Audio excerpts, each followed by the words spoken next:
Ask her में नियाज खान और आप देख रहे हैं न्यूज एक्सप्रेस। 13 दिसंबर को संसद पर हमले का दिन था और दोबारा हमला हुआ।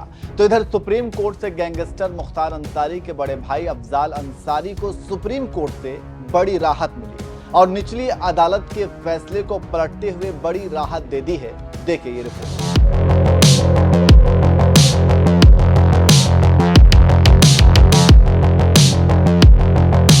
पूर्वांचल के बाहुबली मुख्तार अंसारी और अफजाल अंसारी को आप जानते ही होंगे, जिनकी तूती बोलती है। लेकिन जब से योगी सरकार आई है, यूपी के अपराधियों की हेकड़ी निकल गई है और अपराधी या तो जेल में हैं या ऊपर जा चुके हैं। लेकिन उसी बीच कानून और अदालत इस समय काफी तेजी के साथ काम कर रहा है।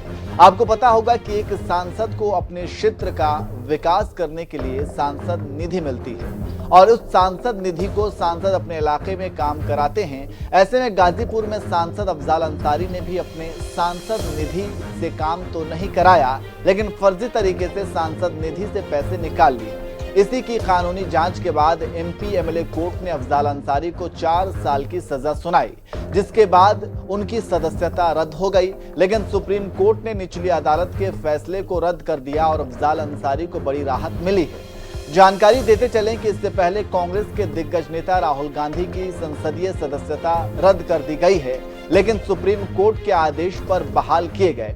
लेकिन हम यहां पर जानकारी देते चलें कि भारत के जनप्रतिनिधित्व अधिनियम 1951 के धारा 8(1) और 2 के तहत प्रावधान है कि अगर कोई सांसद या विधायक हत्या, बलात्कार, धर्म, भाषा और क्षेत्र के आधार पर विवाद पैदा करता है या किसी आतंकवादी गतिविधि या भारत के खिलाफ साजिश में शामिल है, तो संसद और विधानसभा से उसकी सदस्यता जा सकती है। उसके अलावा इसी की धारा 8(3) में प्रावधान है कि अगर किसी अपराध में विधायक या सांसद को कोर्ट से सजा होती है और उसे 2 साल से अधिक की सजा सुनाई जाती है, तो विधायक या सांसद की सदस्यता रद्द हो सकती है और 6 साल तक चुनाव लड़ने पर रोक लगाया जा सकता है। उसके साथ ही साथ अगर सजा निचली अदालत से मिली है और ऊपरी अदालत से सजा पर रोक लगा दी जाती है, तो सांसद या विधायक की सदस्यता नहीं जाएगी। तो आप समझ गए होंगे कि कैसे बहाल होती है या कैसे सदस्यता जाती है।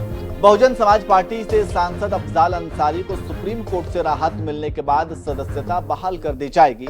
वह मौजूदा शीतकालीन सत्र में भाग ले सकते हैं। फिलहाल तो लोकसभा सचिवालय की तरफ से कोई सूचना जारी नहीं किया गया है, लेकिन जब सचिवालय लेटर दे देगा तो वो संसद में भाग ले सकते हैं। अब हम बताते हैं कि आखिर अफजाल अंसारी के मामले में सुप्रीम कोर्ट ने क्या कहा है।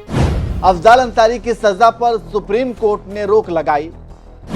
सुप्रीम कोर्ट ने इलाहाबाद हाई कोर्ट को आदेश जारी किया। 30 जून 2024 तक अफजाल के मामले की सुनवाई पूरी हो।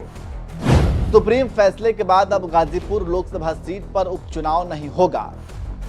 अफजाल अंसारी संसद की कार्रवाई में हिस्सा ले सकते हैं। तो आप समझ सकते हैं कि कैसे सुप्रीम कोर्ट से अफजाल अंसारी को बड़ी राहत मिली है। अब देखना होगा कि लोकसभा सचिवालय क्या करता है और कब नोटिफिकेशन जारी करता है और कब से संसद के शीतकालीन सत्र में अफजाल अंसारी भाग लेते हैं, ये देखना होगा।